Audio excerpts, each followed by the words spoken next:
través de la señal de Radio Nuevo Mundo, presentamos el programa Academia Libre, un espacio que sintoniza con la actualidad educacional, el desarrollo científico y el mundo de las artes. Aquí la Universidad Pública pone sus micrófonos al aire. Con ustedes, David Evia.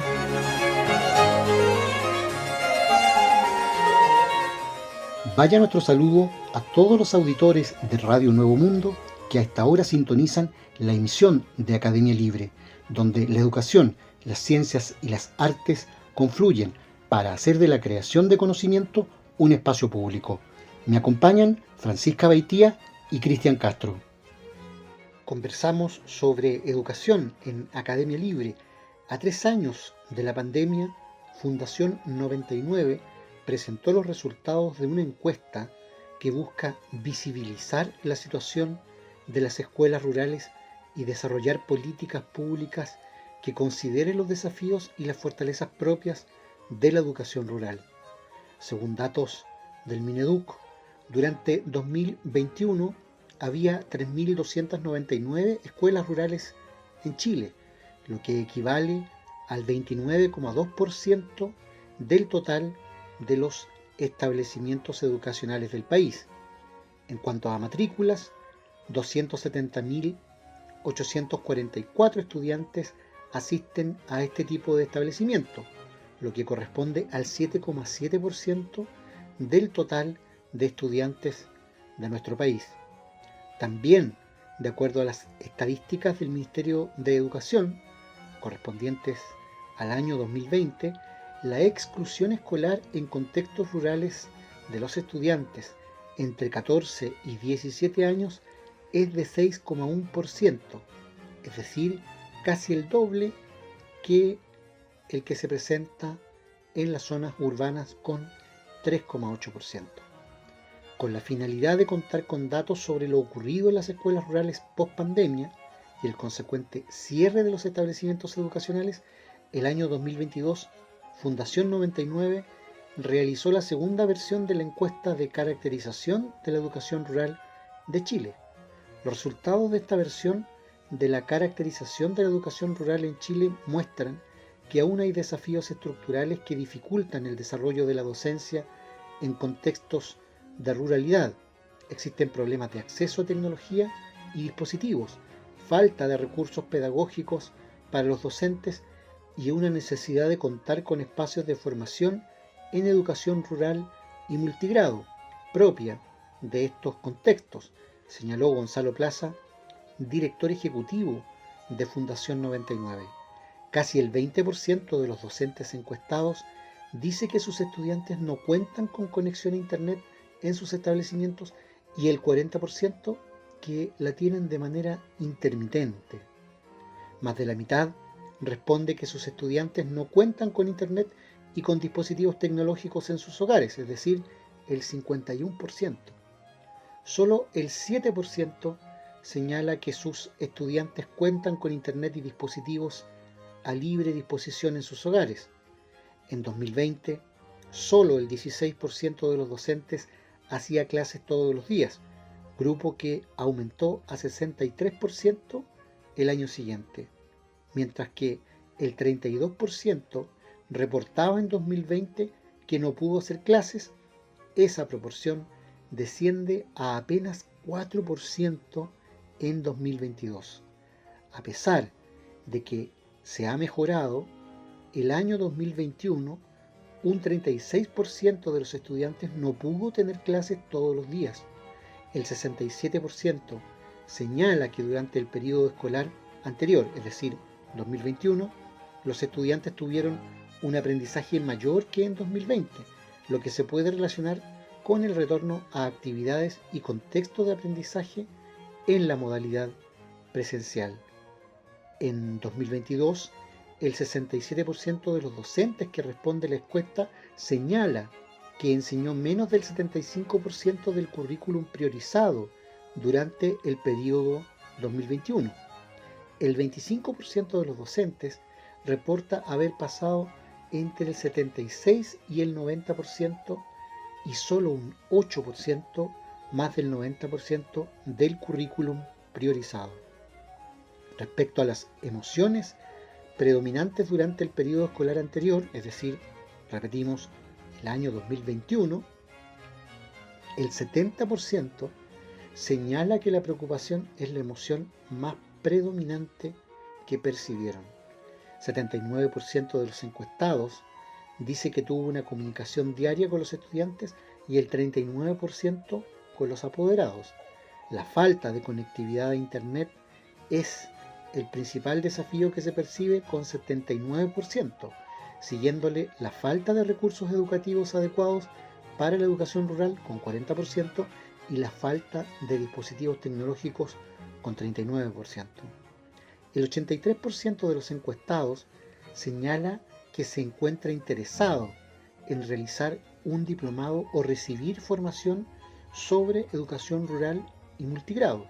Más del 80% de los docentes indica que descansa 5 horas o menos a la semana y solo el 16% supera las 6 horas de tiempo de ocio.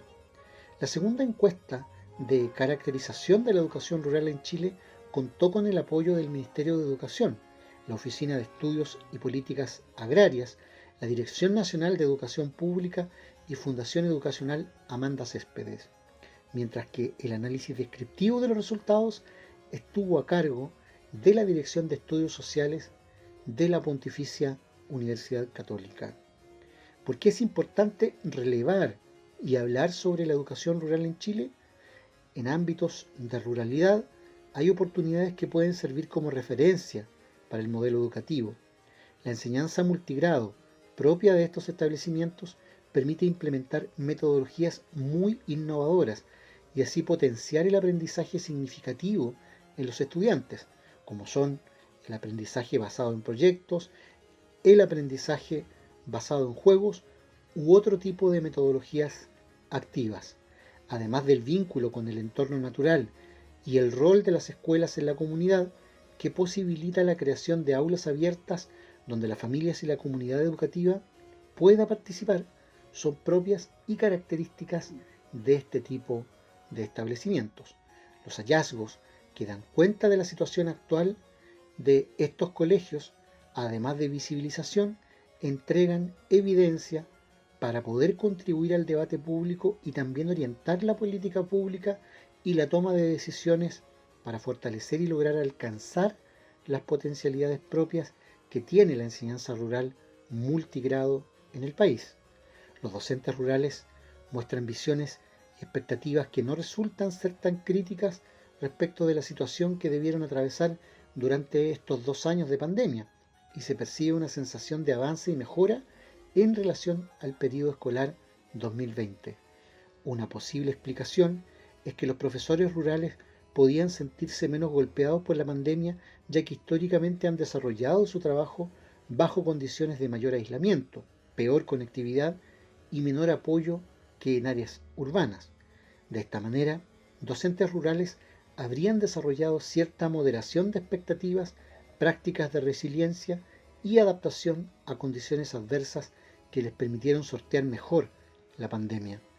Un gran número de docentes indica nunca haber recibido formación para enfrentar las particularidades de la educación en contexto rural.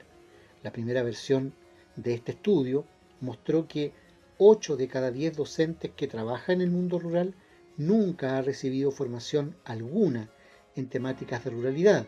Son completos autodidactas, señala Gonzalo Plaza, director ejecutivo de Fundación 99. En este segundo estudio obtuvimos el dato de que el 83% de los docentes está interesado en formarse en ruralidad.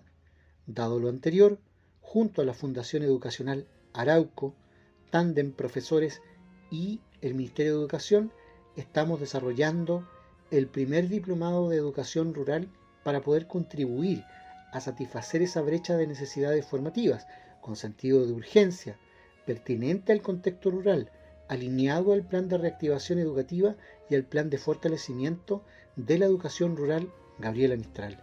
Esperamos poder ofrecer este diplomado a cientos de docentes rurales dentro de este segundo semestre, asegura el personero. En Academia Libre, la música tiene historia, con Francisca Beitía. Georges Bizet, nacido el 25 de octubre de 1838 en París, fue un pianista y compositor de óperas, fundamentalmente. Aunque fue reconocido como un pianista excepcional y, en palabras de Franz Liszt, considerado como tal vez el más audaz y más brillante, el músico centró sus esfuerzos en la composición. Sin embargo, sus composiciones orquestales y para teclado fueron ignoradas. Esto le obligó a trabajar realizando arreglos y transcripciones de la música de otros. El mundo musical de su época no reconoció a Bizet como un maestro, por un lado debido a su visión discordante con lo establecido, y por otro, al abrupto corte en su carrera a causa de su muerte prematura. Se destacó su suite orquestal L'Arlésienne, escrito en colaboración con Alphonse Daudet en 1872. Fue su última ópera, Carmen, la obra más popular e interpretada dentro del repertorio operístico del mundo. Durante el siglo XX ha sido proclamado por los críticos como un compositor brillante y de gran originalidad, cuya muerte temprana fue considerada como una pérdida importante para la música teatral francesa. Bizet se educó en el seno de una familia vinculada a la música y de alto nivel cultural. Mostró tempranamente su afición musical y recibió lecciones de sus padres y su tía materna, adquiriendo nociones básicas sobre notación musical, solfeo y armonía. Además, cantaba de memoria y precisión piezas musicales difíciles, desarrollando habilidades para identificar y analizar complejas estructuras de acordes.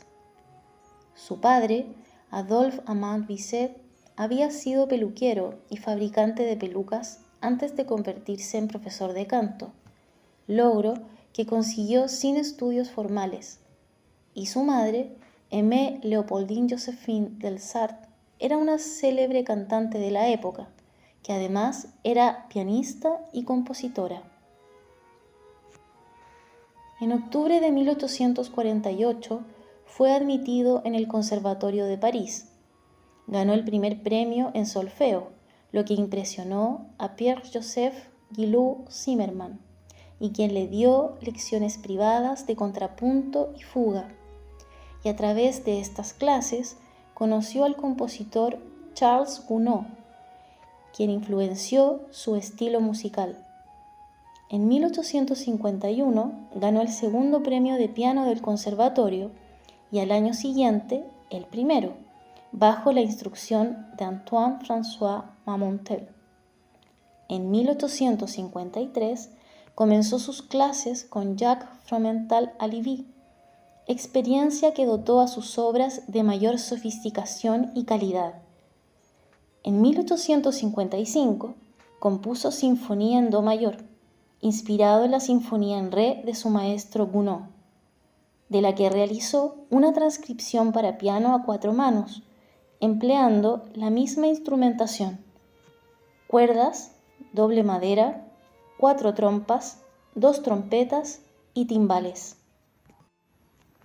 Escuchamos a continuación L'Arlésienne, suite número 1, Obertura, de Georges Bizet, interpretada por la Orquesta Filarmónica de Budapest.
Escuchábamos L'Arlésienne, suite número 1, Obertura, de Georges Bizet, interpretada por la Orquesta Filarmónica de Budapest.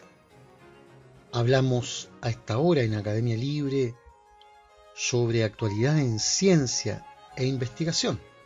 Lo hacemos con Cristian Castro, quien nos proporciona cada semana las novedades en este plano. ¿Qué está pasando, Cristian, en materia de ciencia e investigación?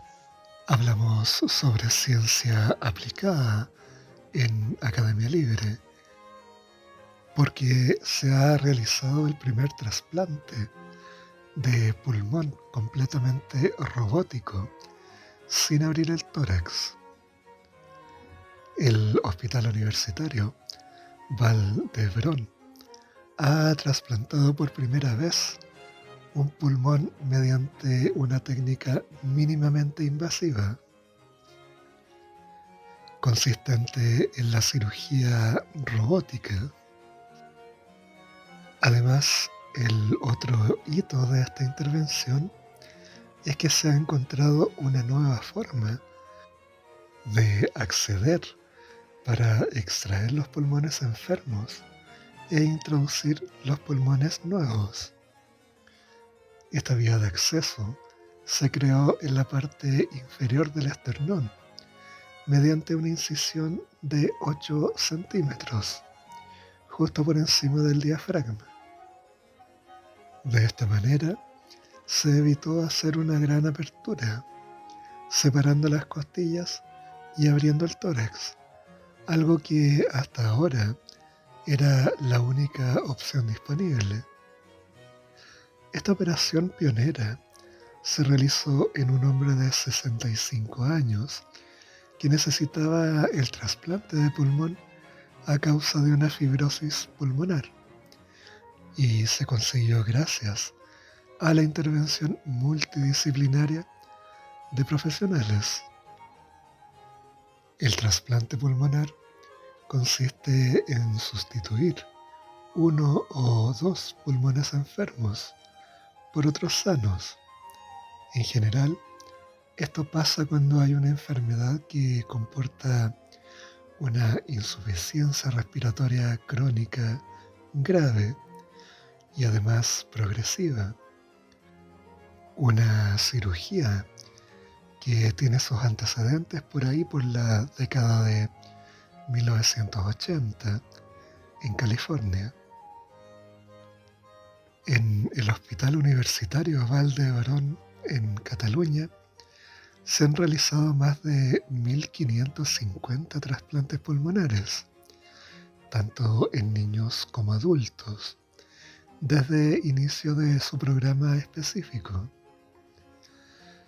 El gran problema de abrir el tórax cuando se hace un trasplante pulmonar es que es un abordaje muy agresivo, con un postoperatorio muy delicado, explica Albert Jauregui, jefe del Servicio de Cirugía Torácica y Trasplante Pulmonar de ese centro hospitalario. En todo trasplante, para evitar que la persona rechace los nuevos órganos, hay que suministrar una medicación que deprime el sistema inmunitario de por vida, con lo cual el riesgo de infección postoperatoria siempre es muy alto. En algunos casos, la infección se acaba produciendo y la herida no se cierra adecuadamente. Cuando se trasplantan los dos pulmones, la apertura que hay que hacer es de unos 30 centímetros de lado a lado del tórax. En algunos casos, en los que la herida no cierra por culpa de una infección, es necesario volver a operar. Hay que pensar, además, que los pacientes que necesitan un trasplante de pulmón son personas con insuficiencias respiratorias crónicas, por las que un simple movimiento, como ir al baño, puede resultarles extenuante. Por lo tanto, una cirugía tan agresiva como la que se ha hecho siempre les suponía muchas consecuencias negativas. Ahora el paradigma ha cambiado. Una nueva técnica quirúrgica nos permite cortar únicamente un tramo pequeño de piel, grasas y músculo. Una herida que cicatriza con facilidad, mucho más segura y que en este primer paciente prácticamente no ha producido dolor. Se trata de un hito histórico que creemos que mejorará la vida de miles de pacientes, asegura el experto. Esta innovación solo tiene un precedente en los Estados Unidos. En ese caso, el centro norteamericano encargado de la intervención utilizó el año pasado, por primera vez, la cirugía robótica en una parte del trasplante de pulmón. En el momento de suturar el pulmón nuevo a la vía aérea y a los grandes vasos del receptor. Pero el resto de la operación se hizo de manera tradicional y la introducción del pulmón se hizo, como siempre, entre las costillas. En el hospital de Cataluña, hacía tiempo que pensábamos en cómo podíamos hacer que esta cirugía tan agresiva fuera menos invasiva, pero siempre nos encontrábamos con la misma problemática. No se nos ocurría por dónde podríamos sacar el pulmón enfermo e introducir el nuevo, explica el jefe de servicio. Finalmente fue Íñigo Rollo, especialista del servicio de cirugía torácica y trasplante pulmonar, quien pensó en explorar una vía de acceso que se utiliza para operar el cáncer de pulmón y el timus, la cirugía subxifoide. La xifoides es una pequeña extensión cartilaginosa de la parte inferior del esternón. Así, los cirujanos hicieron manualmente una incisión de 8 centímetros en la piel por debajo de la xifoides y por encima del diafragma. Y en el agujero abierto colocaron un separador de partes blandas, una sencilla herramienta de plástico que permite mantener la incisión abierta y limpia durante la operación para sacar e introducir los pulmones. La piel es muy elástica, con lo cual los 8 centímetros son suficientes para que pasen los órganos, a diferencia de la incisión entre dos costillas, habitual en los trasplantes, que no es elástica. A partir de aquí, la operación fue totalmente robótica.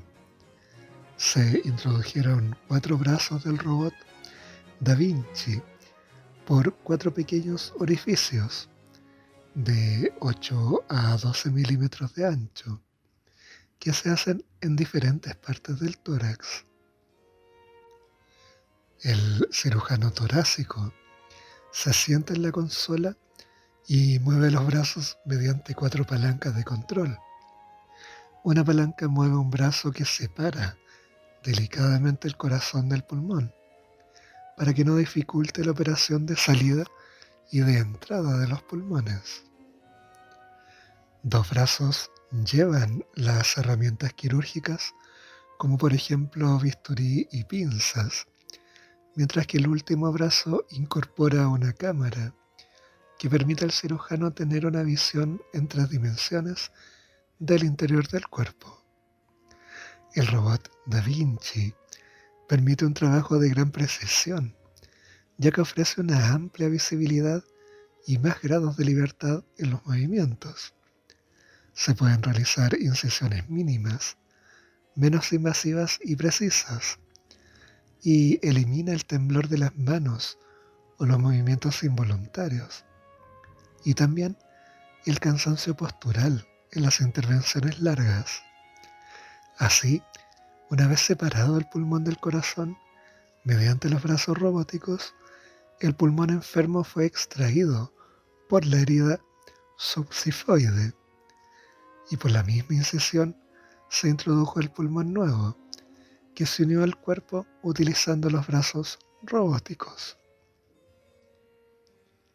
Por otra parte, una especialidad clave en todas las operaciones quirúrgicas es la anestesia, tal y como explica Maribel Rochera, jefa de la sección de anestesiología y reanimación. Estos especialistas controlan en todo momento el estado del paciente y lo mantienen en las condiciones idóneas durante toda la operación. Al tratarse de una técnica pionera, en este caso tuvimos que juntar la experiencia que tenemos tanto en trasplantes tradicionales como en cirugía torácica robótica, cosa que ha comportado mucho trabajo del equipo detrás. Para todos nosotros, esta técnica era algo completamente nueva, pero desde enfermería hacía tiempo que nos preparábamos y trabajábamos para este momento, afirma Carmen Vallés, supervisora de enfermería de coordinación de trasplantes.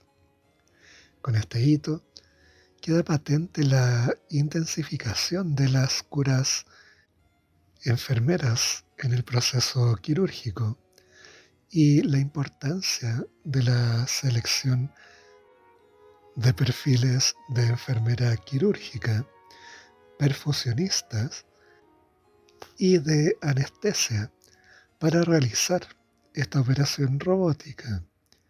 Todo un reto que ha sido un éxito gracias al trabajo en equipo y el consenso entre profesionales. Por último, Carles Bravo, responsable médico del programa de trasplante pulmonar del hospital, destaca que, gracias a este hito, el programa de trasplante pulmonar entra en una nueva etapa de cirugía mínimamente invasiva, con múltiples ventajas para el receptor del trasplante pulmonar y que mejorará los resultados del programa. Muchas gracias, Cristian, por ese reporte que nos deja al día en ciencia e investigación. Vamos a la música con Francisca Beitía. Luego del éxito de Bizet en el concurso de ópera para jóvenes compositores organizado por Jacques Offenbach, se convirtió en el invitado habitual de las fiestas que ofrecía Offenbach. Allí conoció a Gioachino Rossini, de quien era gran admirador. Al año siguiente, en 1857, participó por segunda vez en el Premio de Roma. Creó y presentó la música para la cantata Clovis y Clotilde, de Amédée Bouillon. Esta vez ganó el premio, que consistió en una beca con duración de 5 años, de los cuales debía pasar los 2 primeros en Roma, el tercero en Alemania y los otros 2 en París, y el único requisito era presentar cada año una obra original a la Academia de Bellas Artes francesa. Una vez situado en el Palacete Villa Medici de Roma, Bizet se vio envuelto en la atmósfera de la vida social y en sus primeros meses solo compuso un Te Deum, obra que fracasó al punto de decidir no escribir más música religiosa y la cual permaneció inédita hasta 1971. Su primer envío, la ópera Don Procopio, del libreto de Carlo Cambiaggio, al contrario de lo que pensaba Bizet, recibió una respuesta positiva por parte de la Academia, que alabó el estilo juvenil y atrevido del compositor. En sus creaciones siguientes, Bizet tendió a concebir proyectos ambiciosos que abandonó rápidamente. Su segundo envío fue el poema sinfónico Vasco de Gama, el cual no obtuvo fama ni notoriedad. Para su próxima obra se inspiró en sus viajes a las montañas y bosques y hacia el sur, relatando por escrito a su maestro Marmontel sus experiencias. De su viaje le impresionó especialmente Pompeya, por la conexión que experimentó al observar elementos y construcciones de la vida cotidiana de los antepasados. De regreso, prorrogó su estadía en Italia por un año más para completar una obra importante que correspondía a su tercera entrega, pero de la cual no hay antecedentes.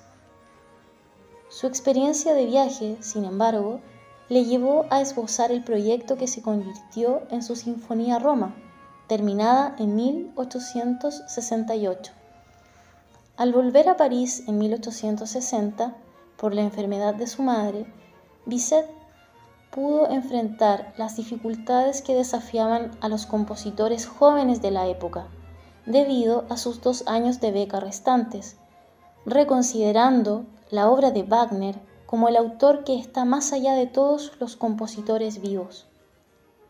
Para su tercera entrega envió 3 obras orquestales: La Casa d'Ossian, un scherzo y una marcha fúnebre.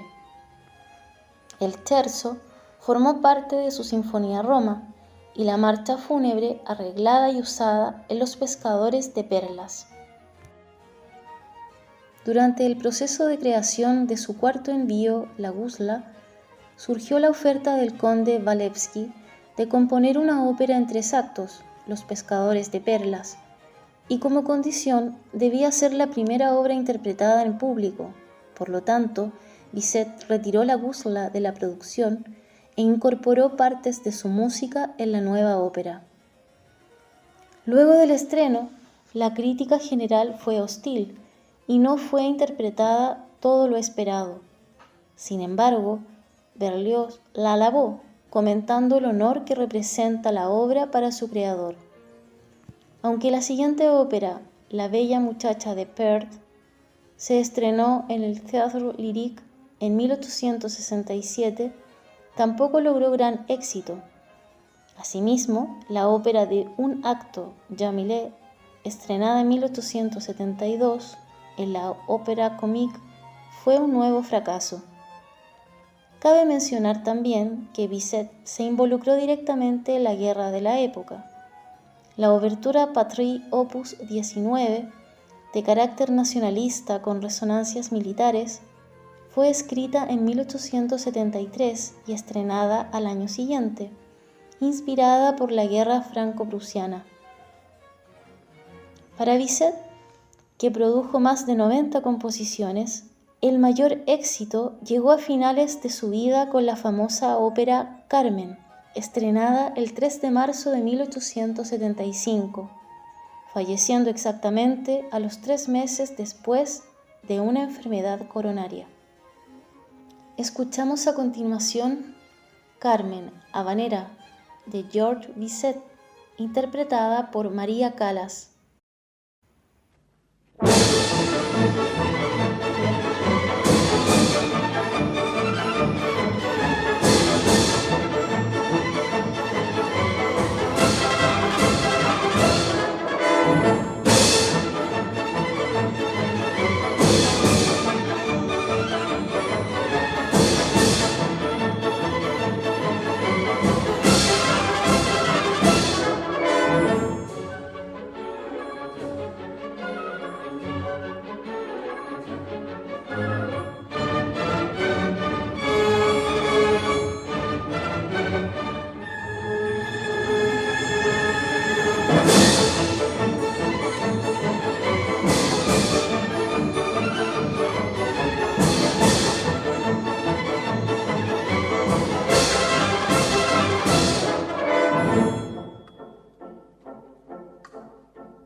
Escuchábamos Carmen Habanera de Georges Bizet, interpretada por María Calas. Hablamos de arte y cultura a esta hora en Academia Libre, en el marco del lanzamiento de la Feria Internacional del Libro de Buenos Aires en la capital argentina. Se presentaron los ejes de la feria y a Santiago de Chile como la ciudad invitada de honor. Santiago visitará Buenos Aires llevando las voces de quienes la habitan y proponiendo un recorrido que contempla su riqueza y diversidad. Lecturas, conferencias, charlas magistrales y encuentros profesionales construirán espacios y conversación con el público, como ha sido la larga y rica tradición cultural entre los pueblos de Chile y Argentina, tirando de un hilo narrativo que finalmente lleve a cada uno de los espacios e imaginarios propuestos, generando conversaciones diversas, desde una mirada contemporánea, sobre temáticas tan amplias como los orígenes de Santiago, el mestizaje y procesos migratorios, las reflexiones urbanísticas y la modernidad, la dictadura, el desarrollo neoliberal de la ciudad y las resistencias culturales, los nuevos ejes de centro y periferia, la movilización social y los avances y retrocesos en los procesos de democratización, memoria y derechos humanos, entre otros. Una actividad que toma fuerza y cobra un cierto ritmo que se expresa en múltiples temporalidades y formas, que acontece con fuerza y configura demandas impostergables de transformación en diversidad y dignidad. La participación de Santiago de Chile está encabezada por el gobierno regional metropolitano a través de su gobernador Claudio Rego y el Ministerio de las Culturas, las Artes y el Patrimonio a través de la Subsecretaría de las Culturas y las Artes, cuya autoridad es Andrea Gutiérrez y es parte de una gobernanza que incluye a la Secretaría Regional Ministerial de las Culturas, la Fundación Imagen de Chile y el Ministerio de Relaciones Exteriores a través de ProChile y la Dirección de Asuntos Culturales. Es un orgullo tremendo como región que Santiago sea la ciudad invitada a la Feria Internacional del Libro de Buenos Aires. Es una forma de unir aún más a dos pueblos hermanos como son Chile y Argentina. Es, además, un tremendo honor, pues en esta nueva versión que se lanza, Santiago será protagonista como ciudad capital, una metrópolis que está transformándose en referente cultural y artístico en toda Latinoamérica. Desde el gobierno regional estamos trabajando para convertir Santiago en una marca ciudad a nivel continental, y esta es una ocasión propicia para hacerlo junto a destacadas escritoras y escritores chilenos.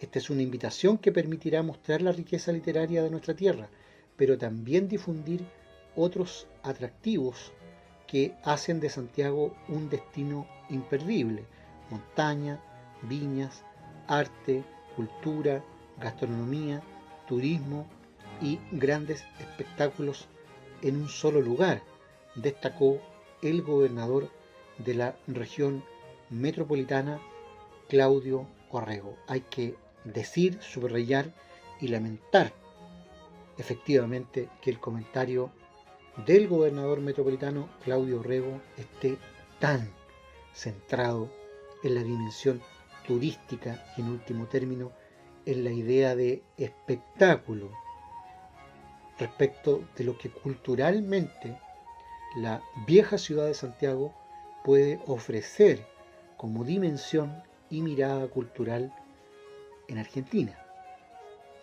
Para la subsecretaria de las Culturas y las Artes, Andrea Gutiérrez, esta es una oportunidad de generar un espacio de diálogo cultural muy valioso para el sector del libro, porque hay una presencia de todo el ecosistema literario, desde la creación hasta las instancias de comercialización, que son fundamentales para el crecimiento y fortalecimiento de este importante sector que como gobierno consideramos esencial para la vida de las personas.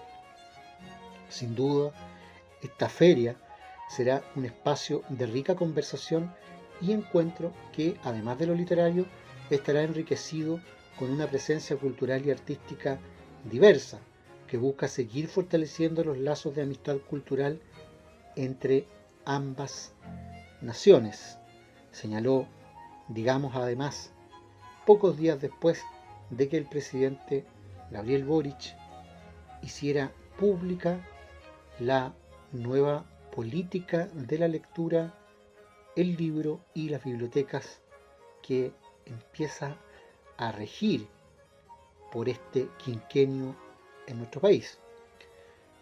Desde la Fundación Imagen de Chile, la directora ejecutiva, Rosana Dresner, aseguró que es un honor que nuestra capital, Santiago de Chile, sea la invitada central a la Feria Internacional del Libro de Buenos Aires.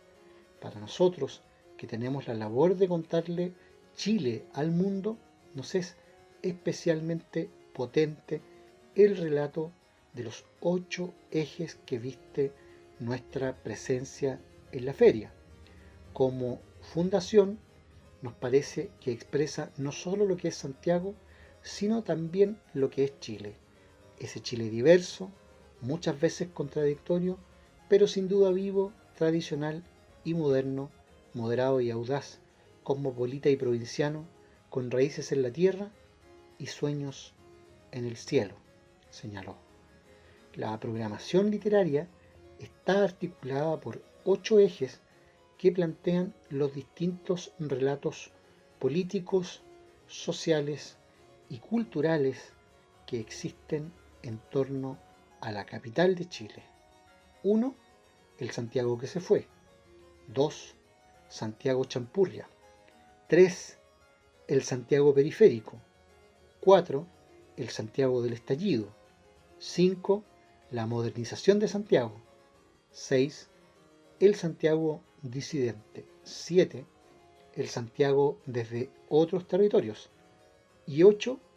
Santiago, memoria y derechos humanos. Hay que decir además que una delegación oficial de la Sociedad de Escritoras y Escritores de Chile estará presente en la Feria Internacional del Libro de Buenos Aires, instalando ejes temáticos emblemáticos como la experiencia de la editorial Quimantú, el papel diplomático que en materia de lucha por la paz cumplieron Gabriela Mistral y Pablo Neruda, las relaciones literarias bilaterales entre Chile y Argentina la memoria de los escritores que fueron víctimas de violaciones a los derechos humanos y otros tantos temas que nutren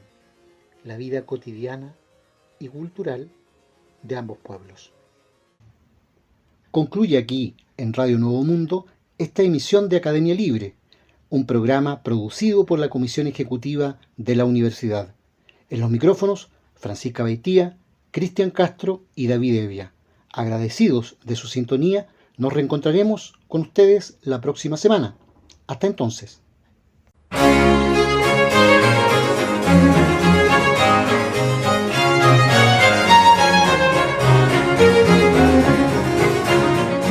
Concluye aquí este capítulo de Academia Libre, un programa que aporta miradas críticas a la construcción de la sociedad. Hasta una próxima oportunidad.